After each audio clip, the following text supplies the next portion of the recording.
L'une des merveilles du monde est le cosmos dans son intégralité. Des profondeurs des océans aux cieux élevés et au-delà. Les scientifiques du monde entier tentent toujours de comprendre comment il a été créé et ce qu'il contient. Ces anomalies, notamment en ce qui concerne le système solaire et l'espace, ont suscité l'intérêt des scientifiques et leur curiosité a poussé nombre d'entre eux à consacrer leur vie à la recherche et à l'éducation des secrets de notre univers. Des technologies brillantes et primées ont été créées et utilisées pour étudier notre immense cosmos afin de rendre ces explorations à travers le système solaire plus éclairantes et accessibles à tous. Parmi ces réalisations figure le Voyageur, un vaisseau spatial renommé qui orbite dans l'espace dans toute sa grandeur depuis 45 ans. Cette merveilleuse technologie a grandement aidé des scientifiques dans leurs recherches sur la planète Terre et les autres planètes tournant autour du Soleil. Mais elle a récemment livré un message déroutant aux scientifiques lorsqu'elles ont atteint l'espace lointain. Qu'est-ce que c'est que cette technologie étonnante? Qu'a-t-elle découvert dans l'espace? Et comment le contenu du message influence-t-il l'histoire de la NSA et de l'humanité en général? Rejoignez-nous pour découvrir les merveilles et les vastes explorations du Voyageur, ainsi que le contenu du message qu'il a transmis aux scientifiques sur Terre. La mission Voyageur, lancée en 1977, a été dirigée par des scientifiques américains de la NSA pour utiliser 2 sondes interstellaires robotisées, Voyageur 1, Voyageur 2. Ces sondes ont été lancées en réponse à un alignement favorable entre Jupiter et Saturne, et elles ont été conçues pour voyager près des planètes afin de recueillir des données à transmettre à la Terre. Après le lancement, une autre décision a été prise de déployer Voyageur 2 vers Neptune et Uranus pour enquêter afin de communiquer des données en retour aux scientifiques et ingénieurs de la National Aeronautic and Space Administration. 3 générateurs thermoélectriques à radioisotope, ou RTG, alimentent les 2 sondes robotiques interstellaires.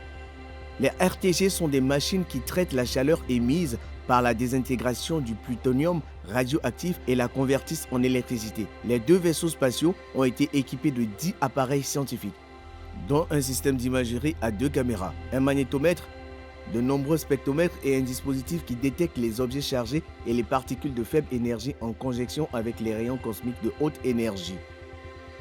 L'équipe de mission du programme Voyageur a utilisé les systèmes de communication du vaisseau spatial pour examiner des lunes et des planètes, ce qui porte à 11 le nombre total de recherches scientifiques effectuées par chaque sonde. Le programme Voyageur a coûté initialement la somme astronomique de 865 millions de dollars. Et lorsque la mission interstellaire Voyageur a été ajoutée par la suite, elle a coûté 30 millions de dollars supplémentaires, donnant le coût total de 895 millions de dollars. Les 2 vaisseaux spatiaux transportent un disque phonographique doré contenant des images et des sons de la Terre, avec des instructions sur la couverture indiquant comment lire le disque et des données contenant la position de la Terre. Ce disque est un disque plaqué hors de 30 cm de long qui sert de capsule temporelle contenant un message interstellaire à toute culture, humaine ou extraterrestre, dans un futur lointain qui pourrait récupérer l'une des sondes interstellaires robotisées. Le matériau de ce disque a été choisi par un comité dirigé par Carl Sagan, qui comprenait également un autre membre important de l'équipe, Timothy Ferris. En juin 2012, Voyageur 1 a été identifié comme étant presque sorti de l'héliopause et en route vers l'espace interstellaire. Un an plus tard, en septembre 2013, la NSA a confirmé que Voyageur 1 avait passé l'héliopause dans l'espace interstellaire le 25 août 2012. Ce qui en faisait le premier vaisseau spatial à le faire. Voyageur 2 a suivi de près Voyageur 1 et est devenu le 2e vaisseau spatial à passer dans l'espace interstellaire le 5 novembre 2018. Mais cela a pris un certain temps. Cela implique qu'un signal unidirectionnel transmis à Voyageur 1 mettra environ 21,5 heures pour arriver à destination. En termes relatifs, cela signifie que les signaux voyagent à 14 milliards de kilomètres de la Terre. Selon les statistiques actuelles, Voyageur 1 se déplaçait à une vitesse de 61 185 km/h et se trouvait à 23,3 milliards de kilomètres du Soleil, soit à 14,6 milliards de kilomètres de la Terre. La sonde Voyageur 2 voyageait à une vitesse de 55 335 000 km/h et se trouvait à 19,4 milliards de kilomètres du Soleil, soit une distance de 12,1 milliards de kilomètres de la Terre. N'est-ce pas stupéfiant? Selon les données les plus récentes du Jet Propulsion Laboratory de la NSA sur les sondes interstellaires robotisé, daté d'août 2022, Voyager 1 est actuellement dans l'espace à une vitesse de 17 000 km par seconde. Mais lorsque les deux sondes interstellaires ont franchi les lieux pause et sont entrées dans l'espace lointain, Voyager 1 a enregistré certaines anomalies. Et dernièrement, un message effrayant a été transmis aux scientifiques de la NSA. L'Aura spatiale certifiée est une orbite dans l'espace depuis 45 ans. Et à mesure que les opérations de son système progressent dans l'espace lointain, les scientifiques remarquent que le vaisseau spatial emblématique Voyager 1 a émis quelques données étranges provenant du système d'articulation et de contrôle de l'attitude du vaisseau. Les mouvements et l'orientation du vaisseau spatial ne semblaient pas être synchronisés. Cela a conduit à l'idée que Voyager 1 n'est pas sûr de sa position dans l'espace. Cette hypothèse a été émise car le système d'articulation et de contrôle de l'engin spatial AACS est ce qui permet à l'engin de communiquer des données sur son environnement à la NSA. Et maintenant qu'il n'a pas réussi à relayer les bonnes données, cela est devenu un problème majeur.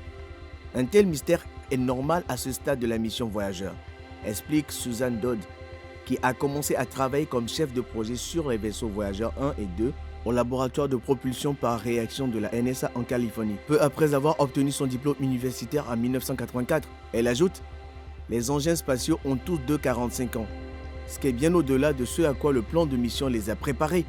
Lors du contrôle de la sonde jumelle de Voyager 1, la sonde Voyager 2, les tests et les données renvoyées par Voyager 2 ont révélé que les fonctions de son système étaient normales. Selon les données acquises par les scientifiques de la NSA, le système d'articulation et de contrôle d'attitude de Voyager 1 fournit des données générales de manière aléatoire.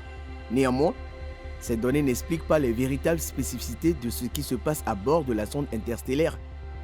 Parmi les 3 systèmes à bord de Voyager 1, le système informatique est celui qui régule l'orientation du vaisseau spatial. Par exemple, en maintenant l'antenne pointée vers la Terre pour s'assurer que la NSA continue à recevoir des données de Voyager 1. Et il est également celui qui contrôle les propulseurs du vaisseau spatial. Seuls les signaux de télémétrie n'ont aucun sens, et il produit soit tous les zéros, soit le nombre 377. Mais comme le problème du système n'a pas fait passer le vieux vaisseau spatial en mode sécurité, tout va bien pour lui, a déclaré M. Dodd dans un communiqué. Si le vaisseau spatial était en mauvais état, nous verrions une dégradation du signal émis par le vaisseau, ce qu'ils n'ont pas vu.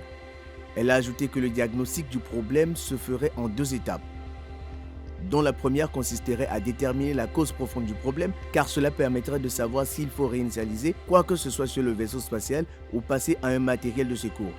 Mais une chose dont j'étais certaine, c'est que Voyager 1 continuerait à être exploité.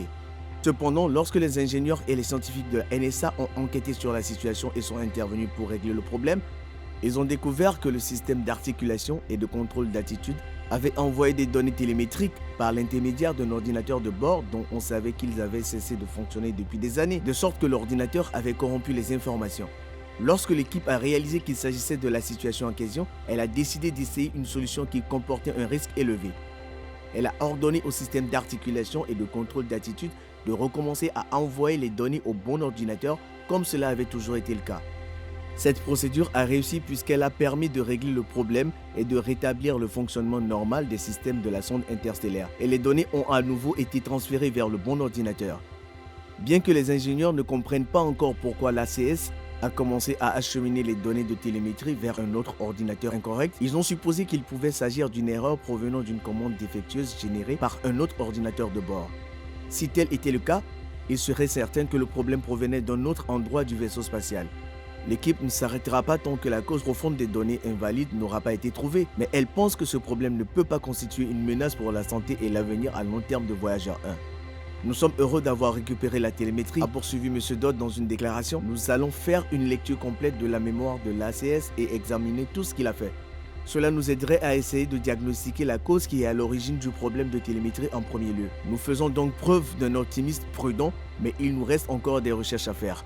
Depuis 45 ans, les emblématiques sondes robotiques interstellaires fabriquées par l'homme sont en orbite, recueillant des données sur notre système solaire unique et les rapportant aux scientifiques et ingénieurs de la NSA. Les 2 sondes se trouvent actuellement dans l'espace interstellaire, une zone située au-delà de l'héliopause qu'aucun vaisseau spatial n'a jamais atteinte. Néanmoins, les sondes Voyager 1 et 2 continuent de repousser les limites, de battre les records et d'écrire l'histoire. Cette exploration rendue possible par ces 2 inventions a élargi notre compréhension de l'univers qui nous entoure et nous dépasse, et a aidé les scientifiques, les ingénieurs, les chercheurs et même les étudiants du monde entier dans leurs études et leurs recherches sur l'espace et tout ce qu'il contient. Veuillez partager vos réflexions dans la section des commentaires ci-dessous et abonnez-vous à la chaîne si vous avez apprécié la vidéo.